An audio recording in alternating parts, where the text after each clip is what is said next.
सूचना केवल हमारे विचार हैं, वित्तीय सलाह नहीं।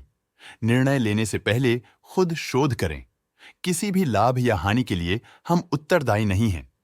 आज हम देख रहे हैं केरी इंडस्ट्रीज लिमिटेड के 2025-26 Q1 की standalone financial performance. Starting with the sales, पिछले क्वार्टर से सेल्स में -3% का डिक्रीज हुआ है, मगर कंपनी ने पिछले साल के मुकाबले 7.5% का सेल्स इंक्रीज रिपोर्ट किया। Expenses 11% quarter on quarter increase हो गए हैं, जो साल भर के 17% के राइज के साथ अलाइन करता है। क्वार्टरली सेल्स के कंपैरिजन में एक्सपेंसेस इंक्रीज होना दिखाता है कंपनी ने एक्सपेंसेस मैनेज करने के लिए स्ट्रगल किया। कंपनी ने पूरी साल के दौरान चैलेंजेस का सामना किया। ऑपरेटिंग प्रॉफिट, जो पिछले साल के कंपैरिजन में -3,222% डाउन हुआ है, quarter on quarter around -297% decrease हुआ है। Operating profit margin OPM annual basis पे -9% से डिक्रीज हुआ है और पिछले क्वार्टर के कंपैरिजन में -14% से डिक्रीज हुआ है। एक्सेप्शनल आइटम्स को ऐड करके अदर इनकम पिछले क्वार्टर के कंपैरिजन में लगभग 6 गुना बढ़ गई, बावजूद इसकी ईयरली ग्रोथ लगभग 1.5 गुना हुई है। इंटरेस्ट एक्सपेंसेस पिछले क्वार्टर से -14.5% डाउन हुआ, लेकिन ईयर ओवर ईयर डिक्रीज -87% हुआ है। डिप्रिशिएशन कॉस्ट में 2.5% का क्लाइम देखने को मिला और ईयरली बेसिस पे 5% का इंक्रीज देखा गया। प्रॉफिट बिफोर टैक्स एनुअली लगभग 3 गुना बढ़ा, लेकिन प्रीसीडिंग क्वार्टर से लगभग 3 गुना बढ़ा है। इस साल कंपनी ने -37% टैक्स पे किया और क्वार्टरली कंपनी ने 39.5% टैक्स पे किया है। नेट प्रॉफिट ने ईयर ऑन ईयर लगभग 5 गुना का इंक्रीज दिखाया, लेकिन लास्ट क्वार्टर से लगभग 3 गुना का इंक्रीज हुआ है। इस क्वार्टर में कंपनी का परफॉर्मेंस काफी अच्छा रहा। वहीं अगर एनुअल एनालिसिस की बात करें तो इस साल कंपनी का परफॉर्मेंस काफी अच्छा था। अर्निंग्स पर शेयर EPS में साल भर में अप्रॉक्स 3.5 गुना का इजाफा देखा गया, जो कंपनी की जबरदस्त परफॉर्मेंस को दिखाता है। साथ ही EPS ने क्वार्टरली पिछले क्वार्टर के मुकाबले काफी ज्यादा ग्रोथ देखी, जो कंपनी की शानदार परफॉर्मेंस को दिखाता है। इस क्वार्टर में कंपनी का EPS काफी अच्छा रहा।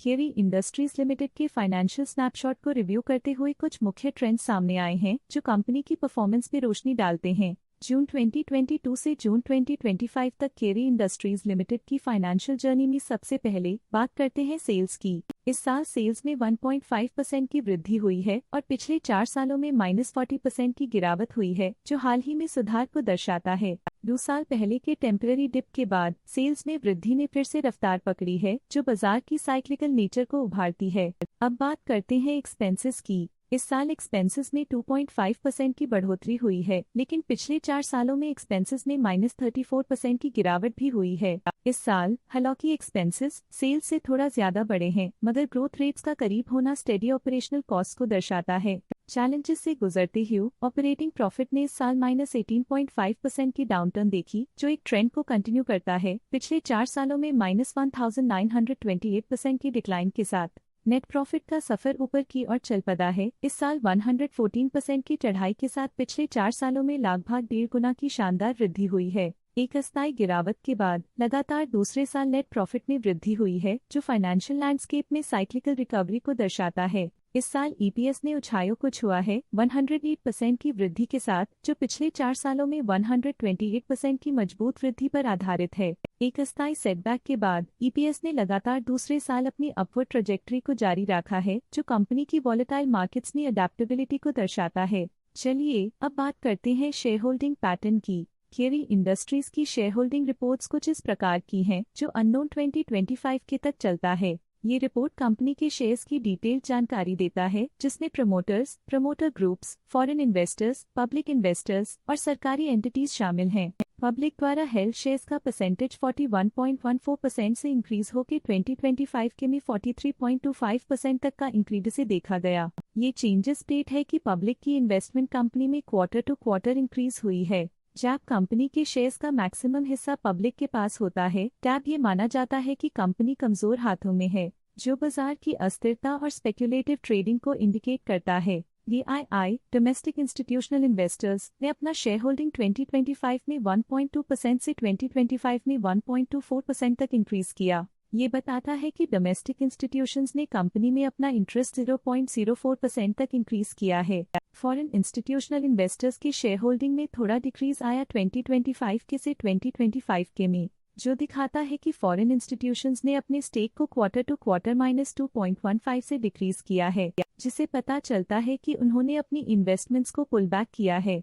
ये था कंपनी का करंट शेयर होल्डिंग पैटर्न। चलिए देखते हैं कुछ इंटरेस्टिंग DII डील्स जो हाल ही में कंप्लीट हुई। 30 मई 2025 को अक्राया रिसर्च LLP ने 2.9 लाख शेयर्स इन्वेस्ट किया 676.29 रुपीस पर यूनिट के हिसाब से, जिसका टोटल था 19.4 करोड़। 30 मई 2025 को अक्राया रिसर्च LLP ने 2.9 लाख शेयर्स की बिक्री की 676.09 रुपीस पर यूनिट के हिसाब से, जिसका टोटल था 19.4 करोड़। 30 मई 2025 को ग्रेविटॉन रिसर्च कैपिटल LLP ने 4.4 लाख शेयर्स अपने पोर्टफोलियो में शामिल किए 676.89 रुपीस पर यूनिट के हिसाब से, जिसका टोटल था 30.1 करोड़।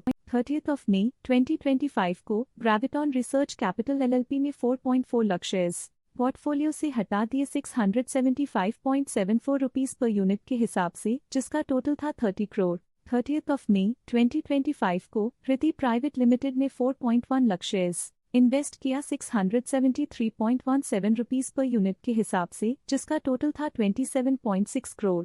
30 मई 2025 को ऋति प्राइवेट लिमिटेड ने 4.2 लाख शेयर्स की बिक्री की 676.13 रुपीस पर यूनिट के हिसाब से, जिसका टोटल था 28.4 करोड़।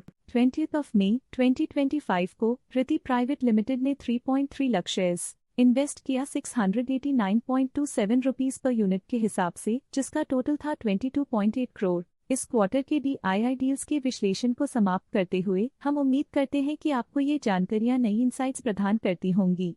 आज के लिए फाइनेंशियल सेक्टर में इतना ही। देखने के लिए धन्यवाद। स्टॉक लेटेस्ट न्यूज अपडेट के लिए चैनल को सब्सक्राइब करें और वीडियो को लाइक एंड शेयर करें।